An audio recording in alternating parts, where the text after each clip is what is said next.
covering racial inequalities in 21st century, declining crucial sense of discrimination. We tend to overlook racial inequalities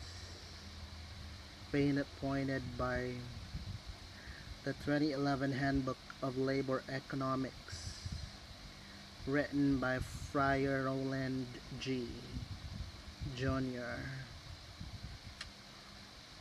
We look at disparities of treatments on the basis of groups that you belong, the immutable, unavoidable sense that you are separate from certain groups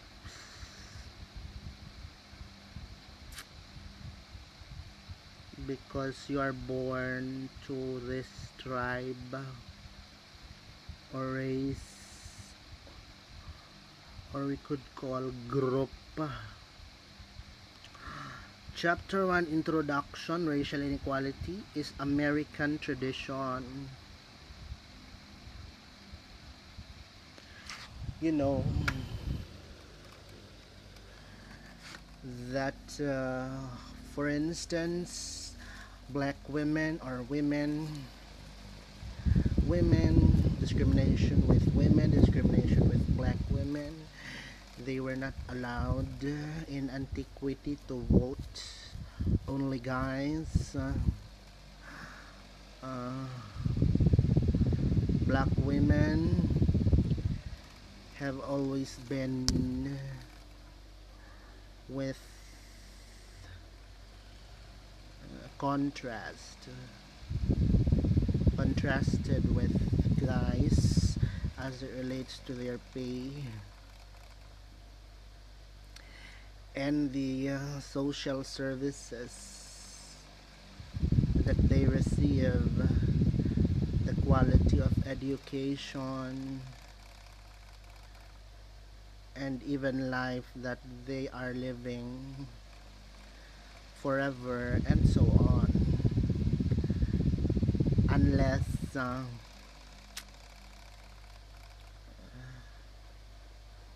all of us change that we are all and must be treated equal.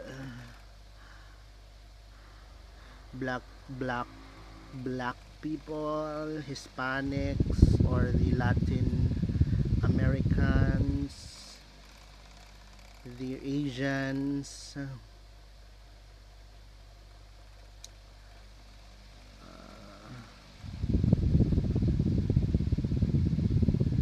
that white people are superior, and so on, even in regional contexts. Relative to whites, blacks earn 24% less, live 5 fewer years, as it relates maybe to their safety in the criminal justice system, as it relates to their economy, even the nutrition that they receive, the recreation that they are exposed with, these societal communal norms that they are in, and so on, and are 6 times more likely to be incarcerated, no knock warrants, jailing without due process, not evidence-based, perverted judicial proceedings, and so on. On given day, Hispanics earn 25% less than whites and are 3 times more likely to be incarcerated. At the end of 1990s, there were one-third fraction-based, statistical-based, more black men under jurisdiction of correction system than there were enrolled in colleges or universities. This is in relation with the study of Zeidenberg and Schiraldi in the year 202. While majority of barometers of economic and social progress have increased substantially since passing of Civil Rights Act in American Congress, large disparities between racial groups have been and continued to be everyday part of American life.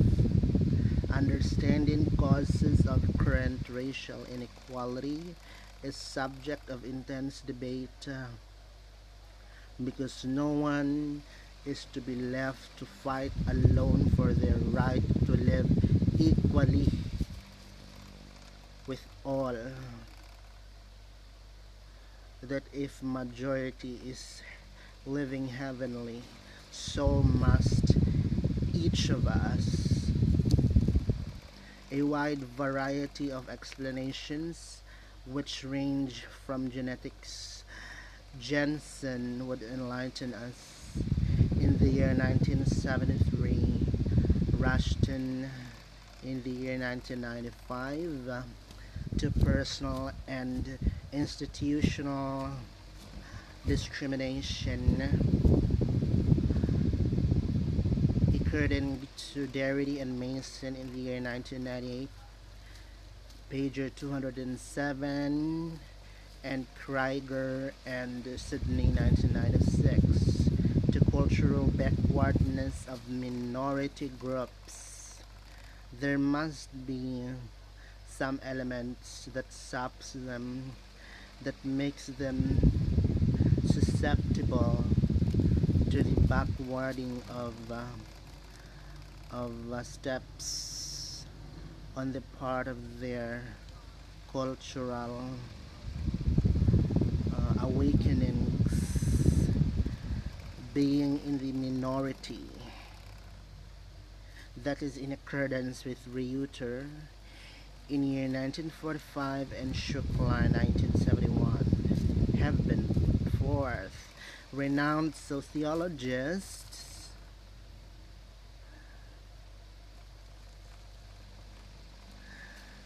the prolific distinguished academician William Julius Wilson would posit that a potent interaction between poverty and racial discrimination can explain current disparities.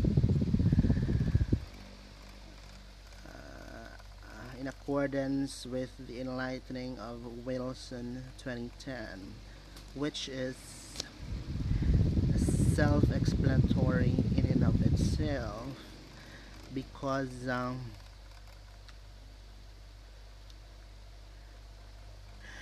you are not that confident to mingle when you are in the rim of poverty.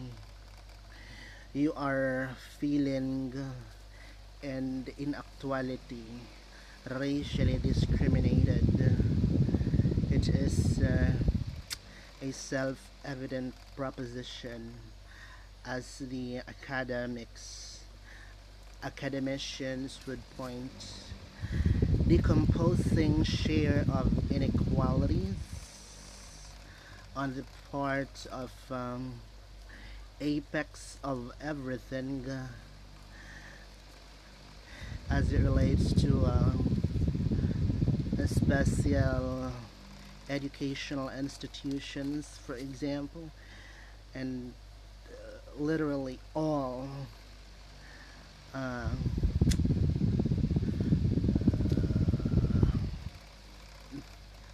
Ivy Leagues, or what would you refer them, and so on, attributable to these explanations is exceedingly difficult, because it is that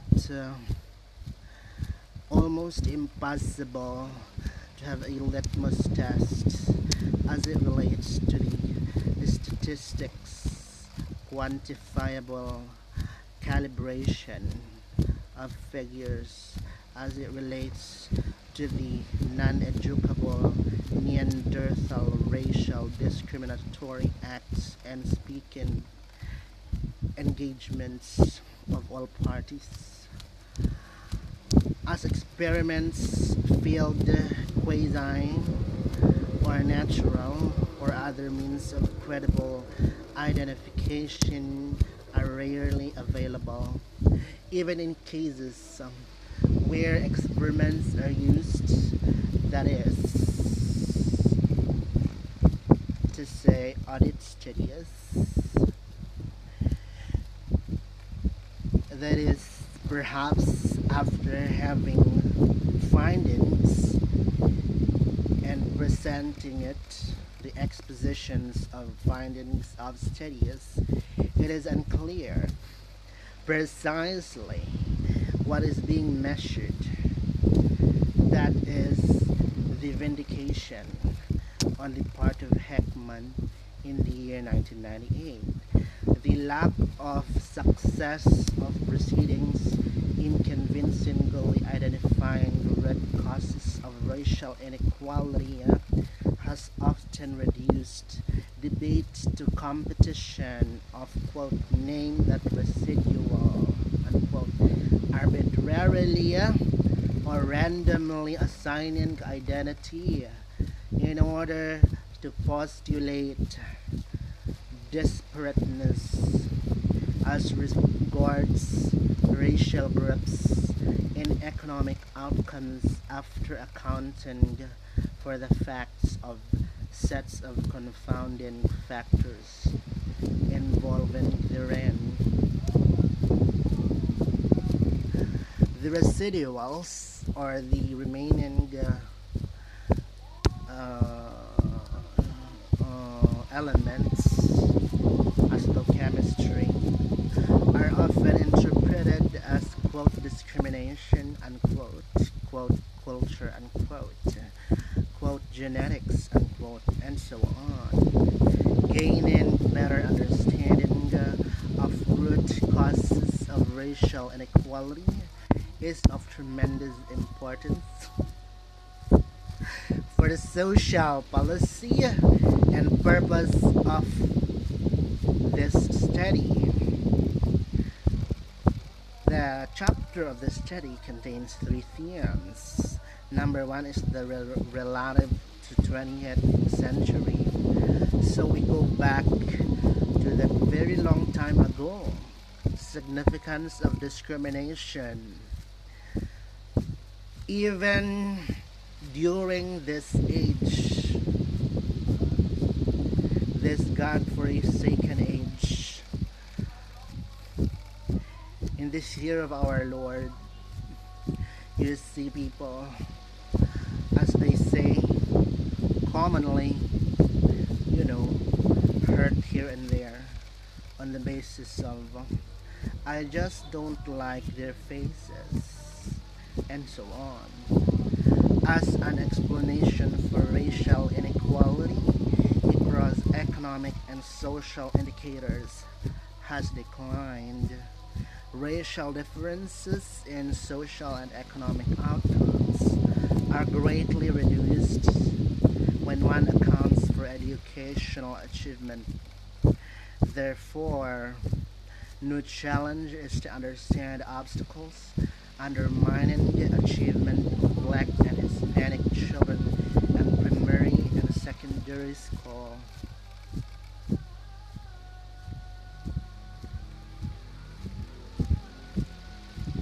Second is the analysis of 10 large datasets, including children ranging in age from 8 months old to 7 years old. We demonstrate racial achievement gap, remarkable, robust across time, samples, and particular assessments used.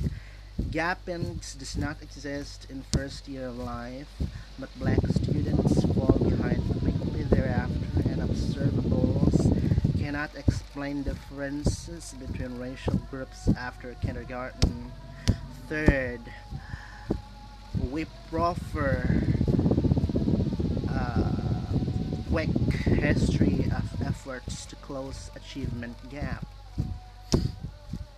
as it relates to social, mental, emotional, economical, psychological, in the CJS, and so on. There are several programs, various early childhood interventions, more flexibility and stricter accountability for schools, data-driven instructions, promotional, prevention, and prosecutorial on the part of the assailants, no, not assailants, yes, assailants of victims, smaller class sizes, certain student incentives, and bonuses for effective teachers to teach in high-need schools which have positive return on investment. However, they cannot close achievement gap within isolation. As we say, no man is island. More promising results from handful of high-performing charter schools. These are highly constantly monitored schools as it relates to their programmings, whatever their advocacies might be, which combine many of investments above in comprehensive model and provide powerful quote existence proof, existence problems that you present proofs as it relates with them on whatever tangents that we have as it relates to those problems, unquote. Demonstrating with few simple investments dramatically increase achievement of even poorest minority students. Take a look at Somalia, for example. They are unable to eat not because they choose not to, but simply because they got none. Important set of questions is one, whether one can boil success of these charter schools down to form taken to scale in traditional public schools.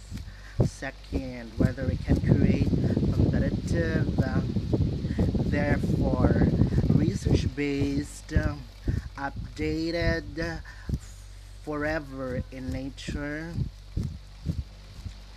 apex market in which only high quality schools can thrive. And third is whether alternative reforms can be introduced so as to eliminate achievement gaps.